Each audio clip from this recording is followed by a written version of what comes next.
Hello, my dear students and friends. A very good evening to all of you. I once again before you to take a new topic.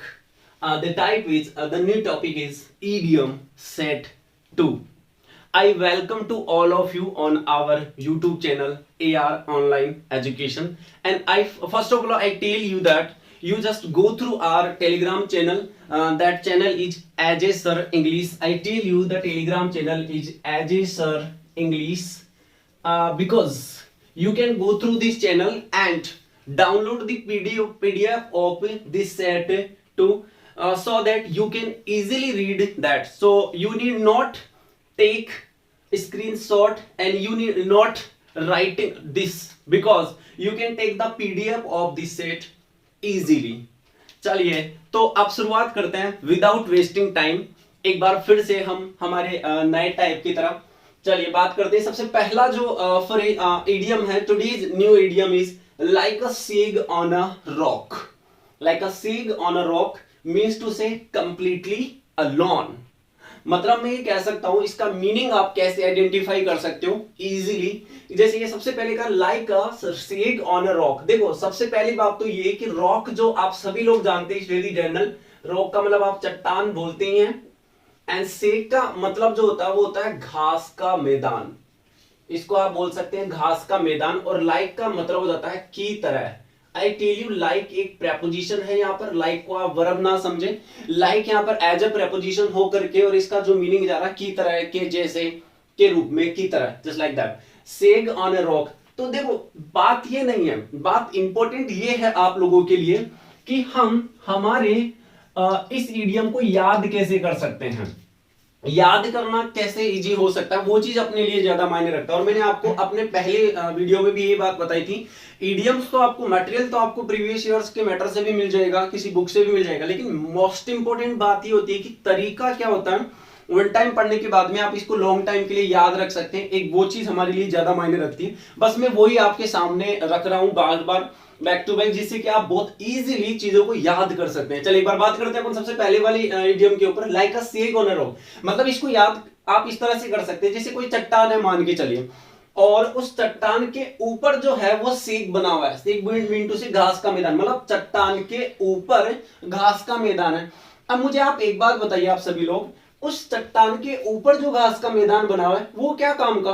क्या वहां पर कोई animal जा सकता है? जी नहीं, कोई एनिमल वहां पर घूम नहीं सकता और ना ही उसको उस पर उगी हुई ग्रास को वो खा सकता है। इट मीन्स टू से वो चट्टान जो है वो उसके ऊपर जो घास का मैदान वो पूरी तरह से क्या है, completely alone. And I tell you जो एग्जांपल लिया गया है like a shag on a rock, ये रिलीवेंट होता है डायरेक्ट हमारी ह्यूमन बीइंग की लाइफ से। जैसे मान के चलिए कि कोई व्यक्ति जो होता है वो अलोन है, उसके पास कोई नहीं है, no company is there and he is alone, something like that. तो I can say we can use the idiom like that, like a shag on a rock complete. जैसे कोई फ्रेंड अपने फ्रेंड को फोन करके बोलता है और बता भाई क्या हाल चाल है तेरे, और कैसा क्या चल रहा है, और कौन कौन है भाई, बुरा हाल चाल है पूछ मत, और पूरी तरह से क्या हो गया हूं मैं तो किस पर, मेरी जिंदगी कैसी होगी, like a sag on a rock. मतलब मेरी जिंदगी तो ऐसी हो गई है कंप्लीटली अलोन वाली सी। तो ठीक है चलिए इजी होगा, होप आपको याद हो गया होगा। बात करते हैं सेकंड जो इडियम है उसके ऊपर, वर्बल डायरिया। वर्बल जो डायरिया होता है उसका मतलब होता है habit of talking too much. Habit of talking too much, देखो कैसे अपन समझ सकते हैं इसको। वर्बल का मतलब हो जाता है बोल करके, मतलब अपन बोलना, मुंह से बोल करके कोई भी चीज बताई जाती है। मतलब मैं वर्बल के लिए बोल सकता हूं बोलकर, मतलब बताकर, जो फेस टू फेस बातें ऐसी की जाती है। देखो वर्बल का फर्क पड़ता है बोलने पर। और डायरिया मतलब आप वैसे हिंदी में बोलोगे तो दस्त बोलते हैं अपन, हिंदी में अपन बोल सकते हैं इसको दस्त। और आप सभी जानते हैं it's just like a disease, specially जो जेनिटल्स होती है, ये आप सभी जानते हैं। और आपने देखा होगा कि ज्यादातर ये एक ऐसी डिजीज हो गई प्रकार से जो ज्यादातर इंसानों की होती है, और होने के बाद में आपको पता है कि क्या होता रहता है continuous regularly, you know what, धाराएं बहती है और झरने बहते रहते हैं, something like that. I am doing something fun for all of you. तो आपको इसको समझाने के लिए कि देखो क्या है मतलब इससे क्यों इसको इडियम बनाया गया।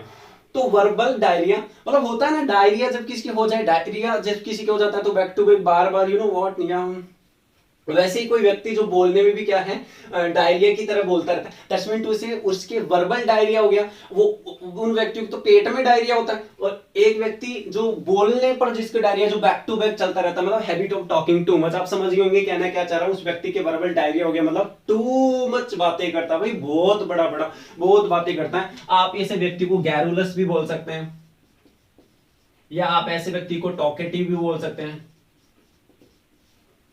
इजीली। लॉकेसियस भी आप ऐसे व्यक्तियों को बोल सकते हैं। चलिए कोई बड़ी बात नहीं। थर्ड नंबर पर बात करते हैं, व्हील्स हैव कम ऑफ। देखो कम ऑफ का मतलब आप ये भी कह सकते हो, जैसे घिसा पीटा हो जाना। कम ऑफ का मतलब ये भी कह सकते हो उतर जाना या खराब हो जाना।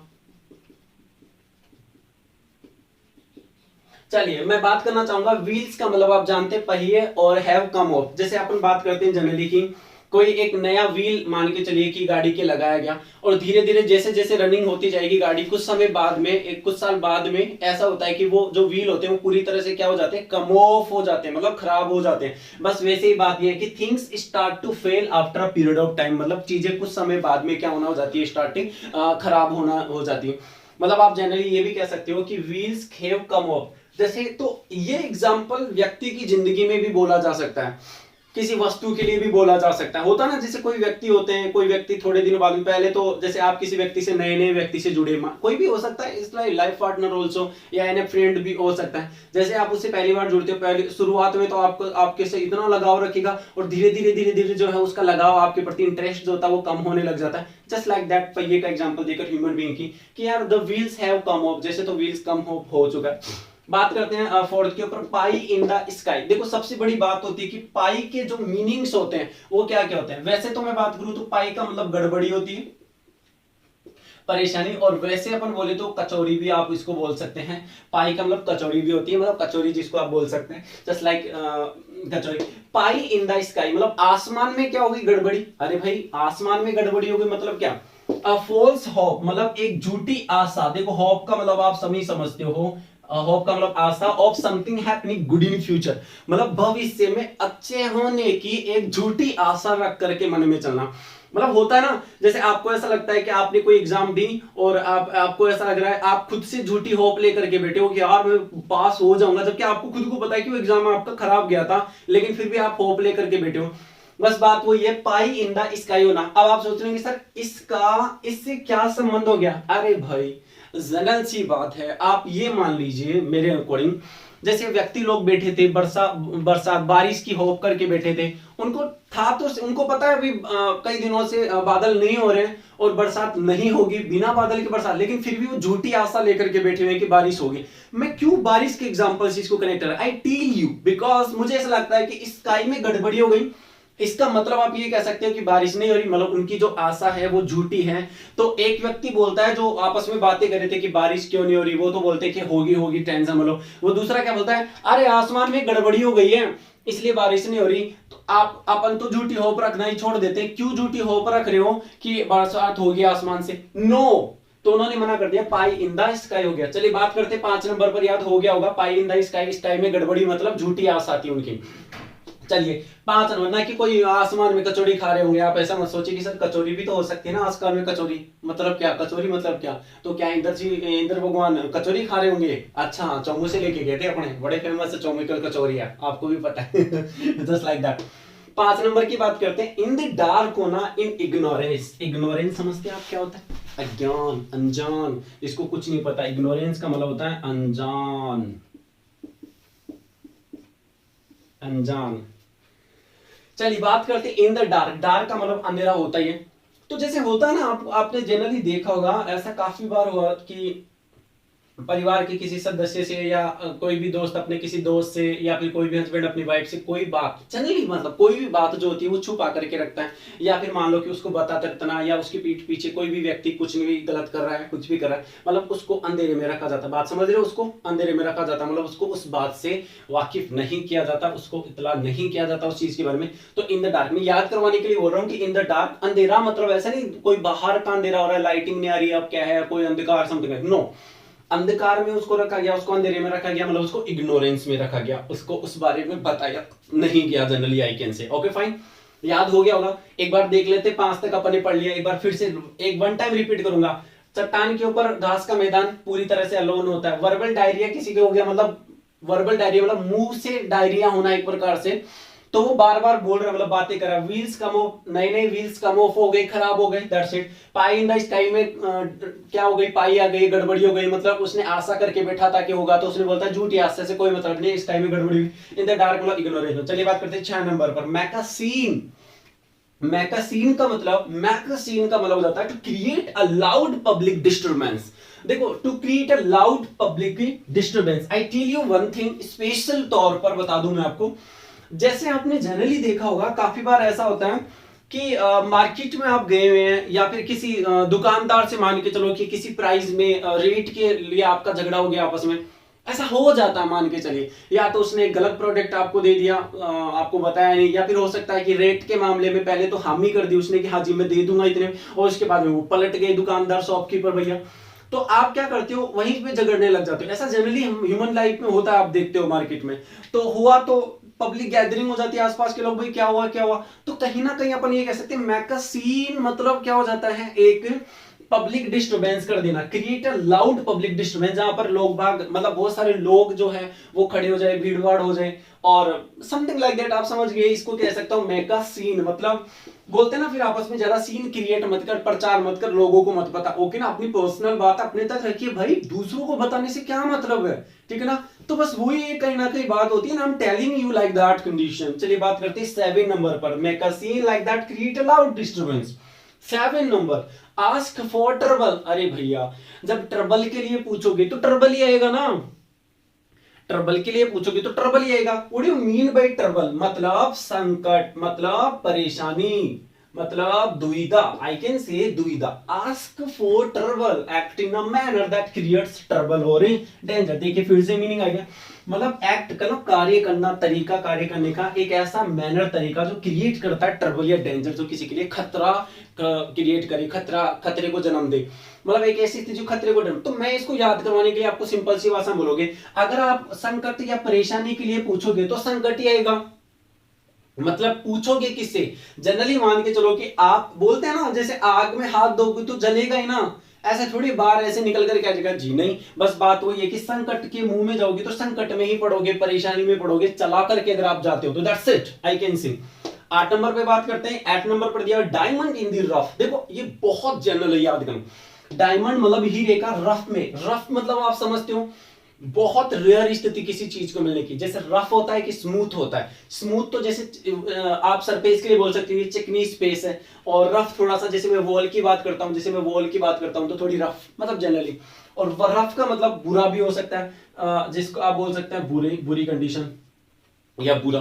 मतलब डायमंड मतलब इन द रफ, मतलब गुड क्वालिटीज आर हिडन, जो अच्छी क्वालिटीज होती है वो क्या होती है, छुपी होती है। चलो इसको दूसरे एग्जांपल से देखते हैं। जैसे होता है ना, खान है, कोयले की खान है, उसमें हीरे का मिल जाना, जनरली आप समझते हो कोयले की खान में हीरे का मिल जाना भाई बहुत मुश्किल है। आप सोचो कोयले की खान में हीरा कहां से मिलेगा यार, कोयला ही कोयला भरा हुआ है, लेकिन वहां पे हीरा मिल गया, मतलब कहीं ना कहीं बात यह है कि वो बहुत बड़ी क्वालिटी छुपी हुई थी। ऐसे ही व्यक्ति के लिए भी बोल सकते हैं, जैसे मान लो किसी व्यक्ति में हिडन क्वालिटीज होती है और सडनली वो एक बहुत अच्छा कार्य करता है, जैसे मान लो सिंगर हो या कोई भी राइटर हो, कुछ भी एक्सवाइजेड कोई भी हो सकता है जो बहुत अच्छा कर दे, तो लोग क्या बोलेंगे उसके लिए, यार ये तो मतलब ये छुपा हुआ काम था हीरा, मतलब समथिंग लाइक दैट आप कह सकते हैं। A diamond in the rough का मतलब good qualities are hidden. Hope आप याद हो रहा होगा आपको, बहुत इजी है। मैं बताऊं, इडियम्स जो है वो सबसे इजी पार्ट होता है, वोकैबुलरी से भी इजी पार्ट होता है इडियम्स को याद करना। Let's see 9 number, to beat defiance, to be defiance, to ignore या टू डिसरिगार्ड। देखो डिफाइंस का मतलब जो होता है ना वो हो जाता है, डिफाइंस का मतलब अनादर, डिफाइंस का मतलब होता है अनादर, और बिड का मतलब तो वैसे बोली लगाना भी होता है और बोलना भी होता है जनरली, एंड डिसरिगार्ड का मतलब भी क्या हो जाता है, अनादर, अपमान। तो सिंपल सी बात है, डिफाइंस का मतलब हो जाता है अनादर और बोलना, मतलब किसी के लिए अनादर वर्ड बोलना, किसी के लिए डिसरिस्पेक्ट करना। मतलब जैसे मान के चलिए, मैं सीधी भाषा में बात करता हूं, जैसे आप किसी व्यक्ति विशेष के लिए अपने मन से बहुत बुरे शब्द बोलते हो, सिंपल भाषा में, या डिसरिस्पेक्ट वाले वर्ड बोलते हो, निगेटिव कमेंट्स करते हो आप उसके ऊपर, तो सिंपल सी बात है, आपके लिए क्या होगा, आप या तो उसको इग्नोर करें या आप उसके लिए डिसरिगार्ड मन में लेके चलो। तो सिंपली देखो, कोई भी व्यक्ति किसी व्यक्ति के लिए अनादर डिसरिस्पेक्ट वाले वर्ड कब बोलता है भाई, सुनिएगा, कब बोलता है, जब वो उसका क्या करता है, अनादर करता है, सिंपल बस। With bated breath, with bated breath. देखो मैं सबसे पहली बात तो आपको बता दूं, ये पूरा इडियम बहुत इजी। ब्रीथ का मतलब सांस लेना होता है, बेटेड ब्रीथ मतलब आप यहां देखिए, holding one's breath due to doubt, मतलब होल्ड कर लेना, अपने सांस को रोक लेना। जैसे मैं ले रहा हूं, अब रोक लूं, मैं अपनी सांस को रोक लिया। अच्छा, कब जरूरत है मुझे श्वास को रोकने की, आई टेल यू, डाउट, किसी भी शंका होने पर, जैसे रिजल्ट की शंका, जैसे मान के चलो कि अनाउंस कर दिया गया, चलो जी आपका रिजल्ट आज शाम 4 बजे घोषित होने वाला है, तो जिनका रिजल्ट आने वाला होता है वो बहुत ज्यादा टेंशन में रहते हैं और अपने ब्रीथ को थाम करके रखते हैं कि, और भगवान जी का नाम ले देते हैं, बस हे भगवान बचा लेना, मेरा अच्छा स्कोर आए, ये वो फलाना ठीक ना। या मैं ये भी बोल सकता हूँ, फीलिंग एंग्जियस या excited, I can say feeling anxious और excited, I can say। तो anxious और excited फील करना मतलब हो जाता है, देखो anxious का मतलब क्या हो जाता है, चिंतित। I tell you, anxious का मतलब होता है चिंतित। देखो excite तो इसलिए होता है क्योंकि रिजल्ट आ रहा है, और चिंतित इसलिए होता है पता नहीं पास होऊंगा फेल होऊंगा, क्या हो सकता है, कुछ भी हो सकता है, तो उससे पढ़ती हो ना। तो बेटेड ब्रीथ आप थोड़ा याद करने के लिए याद रखना, बेटेड ब्रीथ का मतलब होता है सांस को रोक लेना, सांस को रोक लेना। अच्छा, कब रोकते हैं श्वास को, चिंता की मुद्रा में रोका जाता है, याद रखना। तो ये 10 इडियम्स हो गए। अपन बात करते हैं 11th नंबर, चलिए 11 पर बात करते हैं, 11 नंबर पर बात करते हैं। गिवन जो इडियम है वो है बाय ऑल दी अकाउंट्स। देखिए, बाय ऑल दी अकाउंट्स का मतलब जो होता है वो होता है opinion of the most people. देखो कैसे, दोबारा पढ़ते हैं एक बार, बाय ऑल दी अकाउंट्स का मतलब opinion of the most people. इसका यूज कैसे हुआ कि ज्यादातर जो अच्छे लोग, मोस्ट पीपल, जो स्पेशल लोग जो होते हैं, मतलब पीपल जो है, उनकी ओपिनियन से कोई कार्य करना, उनकी राय से काम करना। अब आप सोच रहे हो कि sir by all the accounts, देखो अकाउंट जो होता है ना, वैसे तो खाता होता है, एक तो बैंक वाला भी खाता होता है, आप जानते हैं खाता जो बैंक में होता है। एक अगर मैं आपको बताऊं, हमारा माइंड भी एक प्रकार से अकाउंट होता है, जिसमें हम बहुत सारी चीजों का स्टोरेज करते हैं, चाहे वो ज्ञान का स्टोरेज हो, चाहे पूरे दिन भर की बातों का स्टोरेज, मतलब कहीं ना कहीं हमारे दिमाग में बहुत सारी चीजें ऐसी चलती रहती हैं। बोलते हैं एक स्वस्थ जो इंसान होता है वो लाखों टाइम्स पूरे दिन भर में सोचता है, मतलब उसकी सोचने की समझ शक्ति होती है। जनरल सी बात है, it is science, but right now we are studying English, so we try to focus on English again. I tell you by all the accounts. अब मैं इसको याद करना बता देता हूं, how to learn easily. Okay, just look at the condition. मैंने कहा जो अकाउंट्स होते हैं, खाते जो होते हैं, मतलब मान के चलिए मोस्ट पीपल की राय से ही खातों में क्या किया गया, सभी खातों में बदलाव किया गया। मैंने दोबारा पढ़ना है, देखना, आप गौर से सुना, मैंने क्या कहा, मोस्ट पीपल की ओपिनियन से ही खातों में क्या किया गया, बदलाव किया गया। दोबारा पढ़ना, मोस्ट पीपल की ओपिनियन से खातों में बदलाव किया गया। तो खातों में जितना भी चेंजेस हुआ था, सारे खातों में वो पीपल की ओपिनियन से किया गया था, सभी पीपल की ओपिनियन से। तो याद हो गया होगा, पीपल की ओपिनियन से खातों में बदलाव किया गया। चलिए 12 नंबर की बात करते हैं, लाइक कीट ऑन हॉट ब्रिक्स, या फिर बोल सकता हूं लाइक कीट ऑन हॉट टीन्स। मतलब ये दोनों का मतलब एक होता है, हॉट का मतलब गर्म और ब्रिक्स का मतलब होता है ईंटें, और टीन्स का मतलब आप समझते हो, टीन्स रूफ होता है, टीन्स रूफ, मतलब मैं कह सकता हूं टीन्स रूफ। जो टीन होते हैं, टीन जो होते हैं उनकी छत, वो भी गर्म वाली। अब आप खुद देखो, अगर कोई केट, अगर कोई बिल्ली जो है वो गरम गरम ईंटों के ऊपर जाकर के बैठ जाएगी, या फिर गरम गरम टीन के ऊपर जाकर के बैठ जाएंगे, तो आपको क्या लगता है क्या होगा उसके साथ में?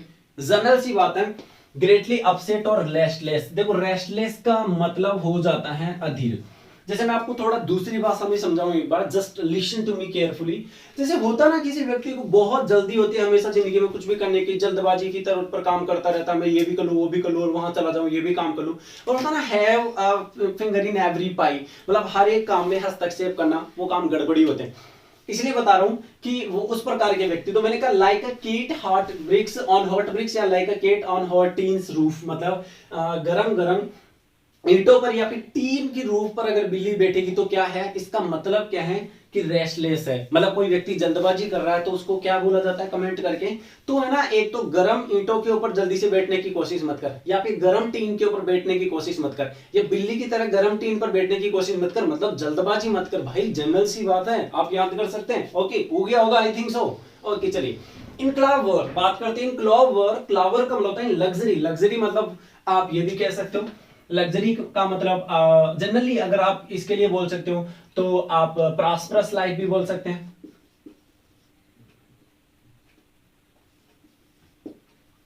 प्रॉस्परस मतलब अमीरी, पैसा, रुपया पैसा सब कुछ होना, धन धान होना।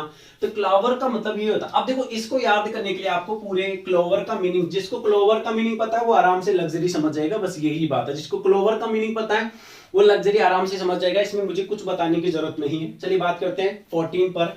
रन डाउन, ये भी एक इडियोमेटिक है, ये फ्रेजल वर्ब भी होती है, लेकिन यहां पर अपन इसको इडियम की भाषा में पढ़ेंगे तो इडियम में इसका मीनिंग अलग होता है। रन डाउन का मतलब स्पीकिंग इल ऑफ। अरे भाई, इल ऑफ मतलब होता है बुरा भला कहना किसी के बारे में, या फिर किसी पर कमेंट करना, या फिर किसी को क्रिटिसाइज करना।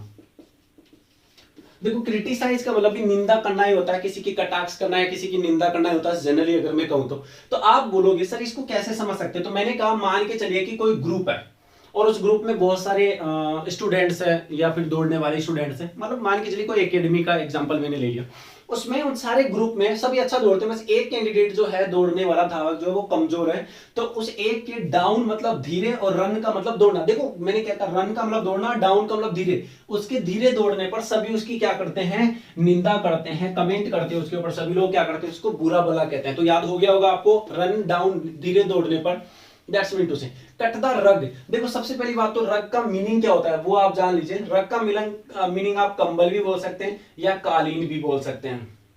कंबल मतलब ब्लैंकेट भी होती है और इसको ही कालीन, और कट कर देना, कट कर देना। लेकिन इसमें आप देखो मीनिंग क्या है इसका, टू डांस मतलब डांस करना। कपल्स डांस फॉर्म मतलब एक प्रकार से ये जो कट द रग होता है वो कपल्स डांस फॉर्म होती है, मतलब जब कपल्स आपस में डांस करते हैं, you know just very well, ये कपल्स जब आपस में डांस करते हैं, ठीक है ना। चलिए कपल्स डांस करते हैं, सिंपल बात समय कट द रग। तो मैं इसको थोड़ा अपनी भाषा में समझाऊं, कपल्स डांस कर रहे हैं, रग को काटती है, मतलब जब आपस में क्या करते हैं, किसी कंबल को काट रहे हैं, देखो कंबल को काट रहे हैं मतलब वो आपस में डांस भी कर रहे हैं। तो रग को कट करना मतलब हो जाता है डांस करना। देखो फिर से एक बार पढ़ते हैं, रग को कट करना, कंबल कालीन को कट करना मतलब डांस करते हुए कट करना, सिंपल भाषा में। चलिए ओके फाइन, थैंक यू। 16 की बात करते हैं, a shrinking violet. A shrinking violet, देखो सबसे पहली बात तो violet is just like a flower, I can see a flower, violet is a flower. और श्रिंकिंग का मतलब होता है सिकुड़ना, श्रिंकिंग का मतलब होता है सिकुड़ना, और ये होता है वायलेट। अब खुद देखिए आप, किसी फ्लावर का सिकुड़ना मतलब जैसे कोई फूल मुरझा जाता है, वैसे ही व्यक्ति क्या है, बहुत दुखी है। तो मैंने ये नहीं कहा कि फ्लावर के मुरझा जाने पर, नहीं, जैसे इसको एग्जांपल बराबर दे दिया कि जैसे फ्लावर मुरझा गया वैसे ही कोई व्यक्ति भी क्या है, मतलब दुखी है। तो ऐसे बोला जाता ना, कोई दुखी व्यक्ति बैठा है मुंह सुजा करके, उसका दोस्त आएगा, आज तू सूखे हुए फूल की तरह कैसे हो रहा है, मुरझाए हुए फूल की तरह, मतलब सिकुड़ा हुआ कैसे है भाई, मैं बहुत ज्यादा क्या हूं, दुखी हूं, आप मेरे से बात मत कर, तू मैं बहुत दुखी हूं। भाई बता तो सही क्या हुआ, नहीं बताया। बात करते हैं 17, फॉल इन अ हीप। देखो बात करते हैं हीप क्या होता है, हीप का मतलब होता है ढेर, झुंड अपन कह सकते हैं। अब ढेर किसी वस्तु का, जनरली जैसे मान लो अनाज का ढेर हो गया, कुछ भी एक्स वाई जेड, ठीक है। तो to loss control of one's feeling मतलब कोई भी व्यक्ति जो फील कर रहा है, मतलब फीलिंग, हमारी भावनाओं का जो लिमिटेशन है वो खत्म हो जाना, कंट्रोल पूरा हो जाना होता ना। किसी व्यक्ति को गुस्सा हो रहा है तो एक लिमिटेशन तक, उसके बाद में गुस्सा ओवर हो गया, ऐसे मान के चलिए। तो to loss control one's feelings, feelings का जो कंट्रोल है वो क्या हो चुका है, लॉस हो चुका है। कभी फॉल इन हीप, तो मैंने इसको याद करने के लिए कहा, देखो हीप आप बना लीजिए अनाज का ढेर, पूरे अनाज के ढेर का फॉल हो जाने पर, बात सुना मेरी, गौर से सुनना, केयरफुली याद हो जाएगा आपको, पूरे अनाज के हीप का ढेर का क्या हो जाने पर, फॉल हो जाने पर या गिर जाने पर, खत्म हो जाने पर। मान लीजिए गाड़ी में से एक ट्रक में से लोडिंग से माल जा रहा था, उसमें से पूरा अनाज का एकदम से ढेर नीचे क्या हो गया, गिर गया, तो उसका फीलिंग का जो कंट्रोल था, लॉस, कंट्रोल का जो है वो पूरी तरह से क्या हो गया, लॉस हो गया। सिंपली कंट्रोल का पूरी तरह से क्या हो गया, लॉस। चलिए 18 पर बात करते हैं, हैवी। मैं आपको 18 से पहले बता दूं कि आपको ये सारी जो कंटेंट्स है, कंप्लीट जो इडियम्स है, आपको लिखने की, स्क्रीनशॉट लेने की कोई आवश्यकता नहीं। आप अपने टेलीग्राम चैनल पर जाइए। टेलीग्राम चैनल का जो नाम है, टेलीग्राम चैनल का जो नाम है वो है अपना एजिसन इंग्लिश। वहां पर आपको इसकी पीडीएफ अवेलेबल है। You can download the PDF and easily read. और तरीके आपको यहाँ से मिल रहे हैं। बस आप जुड़े रहिए, लगे रहिए, आपको बहुत चीजें आसान मिलती रहेगी ऐसे। Have a connection with fit. देखो कनेक्शन मतलब क्या होता है? कनेक्शन का मतलब जो होता है वो सबसे पहले जान लीजिए, आवेग, जोश, आवेग या गुस्सा जिसको आप कह सकते हैं, और वो भी फिट है। तो देखो टू बी वेरी एंग्री, बात तो वही होगी, बहुत ज्यादा गुस्सा होना। तो देखो याद कैसे करोगे? जैसे बोला जाता ना, यार तू तो आवेग के मामले में तो पूरा फिट बैठता, मतलब गुस्सा, तेरे गुस्से में तो तू पूरी तरह से फिट है। मतलब ऐसे मान ले कि तू गुस्सा ही कर सकता है, तो किस मामले में फिट है? जैसे कोई व्यक्ति अलग अलग कामों में फिट होता है, कोई पढ़ाने में, कोई गाने में, कोई अलग अलग फिट है ना, खाने में भी फिट होते हैं। वैसे मैंने कहा तू तो गुस्से के मामले में क्या है, पूरी तरह से फिट है। मतलब तू हमेशा ही क्या करता रहता है, गुस्सा, गुस्सेल इंसान। चलिए चलिए 19 पर बात करते हैं अपन। 19 जो गिवन है that is a match made in heaven. मतलब मैच मेड इन हेवन आप लैंग्वेज से भी समझ सकते हैं, बाकी अपन लैंग्वेज इसका मीनिंग पढ़ते हैं। Two people completely suited to each other. कहने का मतलब ये हुआ कि दो लोग जब एक दूसरे के लिए क्या करते हैं, सूट करते हैं। मतलब एक दूसरे की, जब दो लोगों की अंडरस्टैंडिंग, इंटरेस्ट, लोगों की रुचि या फिर उनकी विशेषता जो होती है जब एक जैसी होती है ना, तब भी बोल सकते हैं। जैसे फेदर, या फिर मैं बोल सकता हूं सेम फेदर वाली भी कंडीशन अपन यूज कर सकते हैं इसको, पीपल ऑफ सेम फेदर। तो पीपल ऑफ सेम फेदर का मतलब ही क्या हो जाता है? जब दो व्यक्तियों की विशेषता एक जैसी हो या सोच ऐसी जैसी हो, तो उसके लिए बोल सकते हैं। तो चलिए एक बार फिर से देखते हैं, मैच मेड इन हेवन। जैसे बोलते हैं ना कि हेवन तो हो गया स्वर्ग, और मैच का मतलब जोड़ा, मैट जो बना हुआ है, मतलब जोड़ा तो स्वर्ग में बना हुआ है, मतलब इनका जोड़ा तो स्वर्ग में बना दिया है, इनका जोड़ा तो स्वर्ग ने बनाया था। इट मीन्स टू से, आप ये जनरली बोल सकते हैं, जब दो लोग आपस में जिनकी सोच समान हो, थिंकिंग समान हो, इंटरेस्ट समान हो, उन्हीं के लिए बोला जाता है जनरली।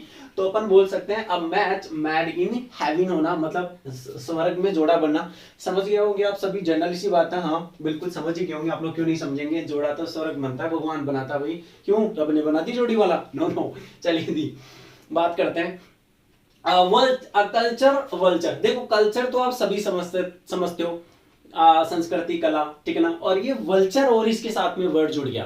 वैसे अगर इसको अलग से दूंगा तो मीनिंग इसका डिफरेंट होगा, लेकिन कल्चर वल्चर दोनों एक साथ हो सकता है। जैसे लोगों का बोलना होता है ना जनरली, जैसे फलाना ढिमकाना, समथिंग लाइक दैट बोलते हैं ज्यादातर, फलाना ढिमका साथ में जोड़ा जाता है। वैसे कल्चर वल्चर, तो देखते हैं मीनिंग क्या है। Person who is very interested in art और म्यूजिक, मतलब एक व्यक्ति जो आर्ट और म्यूजिक में बहुत ज्यादा इंटरेस्टेड होता है, उस व्यक्ति के लिए अपन जनरली यूज करते हैं जो आर्ट और म्यूजिक में ज्यादा इंटरेस्टेड हो। तो कल्चर वल्चर देखो इजी है याद करना, आप मेरी साइड से देखिएगा एक बार, ये इजी है, ये थोड़ा सा तो आप जैसे पढ़ोगे ना एक बार में इसको याद हो जाएगा। कल्चर वल्चर जो ज्यादा इंटरेस्टेड होता है, कल्चर का मतलब तो केवल संस्कृति, और कल्चर वल्चर जो म्यूजिक में, डांस में, और भी काफी सारी रिलीजियस चीजों में क्या होता है, इंटरेस्टेड होता है।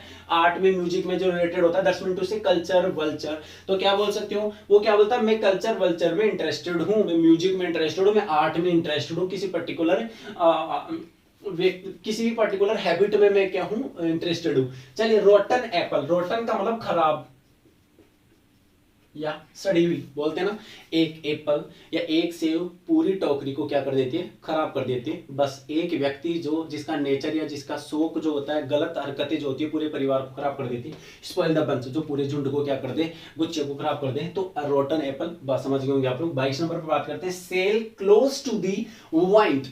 देखो वाइंड मतलब हवा, और सेल का मतलब होता है जल यात्रा, जल यात्रा, समुद्री यात्रा, या यात्रा जिसको अपन कह सकते हैं। क्लोज टू दी वाइंड, देखो वाइंड की क्लोज में जाकर जल यात्रा करना, मतलब वाइंड आई कैन से तेज हवाएं चल रही हैं, लहरें उठ रही है, तूफान सा आया हुआ है तेज वाला पानी में, और एक व्यक्ति अपनी बोट को लेकर उसके नजदीक जाकर के चला रहा है। आप समझ सकते हैं, जनरल सी बात है, टू डू समथिंग, कुछ ऐसा करना जो बहुत ही ज्यादा क्या हो, खतरनाक हो, बहुत ज्यादा खतरनाक स्थिति का कार्य करना। चलिए बात करते हैं 23 नंबर पर, समझ आइए आप इसको। 23 पर है the jewel to the crown, the jewel to the crown, crown का मतलब मुकुट, और वो भी जूल मतलब आप ये भी कह सकते हैं, जूल का मतलब ज्वेलरी से बना हुआ है। ज्वेलरी मतलब आप ऑर्नामेंट्स भी बोल सकते हैं इसको, ठीक है ना।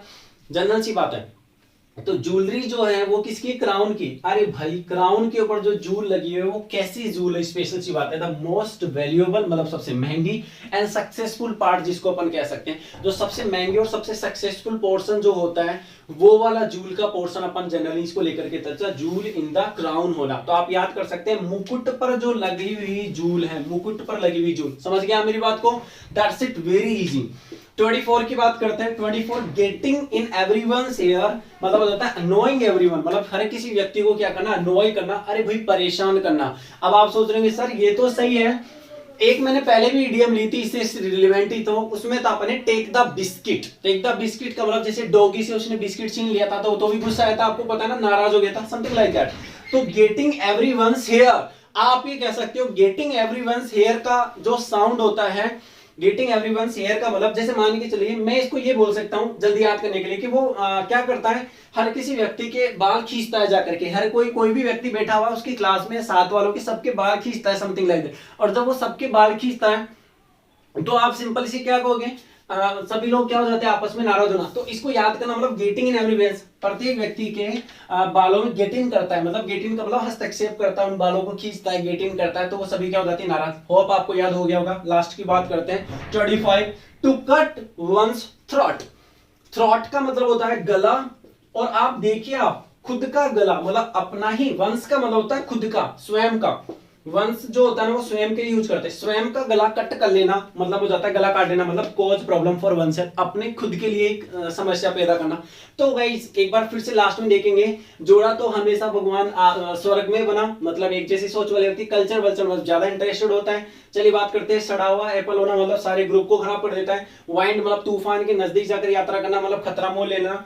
Joule in the crown, crown में लगी हुई जूल सबसे महंगी और स्पेशल होती है। गेटिंग इन एवरीवन्स, प्रत्येक व्यक्ति के बालों में हस्तक्षेप करता है मतलब उनको खींचता है, तो सभी गुस्सा दिलाता है। टू कट वंस थ्रोट, अपने गले को काट करके और क्या करता है, खुद के लिए परेशानी कर सकता है। होप आपने एंजॉय किया होगा बहुत सारा, और मैं यही चाहूंगा कि आप आगे भी एंजॉय करते रहिए और जुड़े रहिए बस, और आनंद लेते रहिए। और कहीं कोई वीकनेस, कोई कमी, मेरी मेहनत में अगर कोई कमी आपको नजर आती हो तो मुझे जरूर बताइएगा कमेंट बॉक्स में बता करके लिए। चलिए आप सभी को थैंक यू, धन्यवाद, गुड डे, गुड नाइट।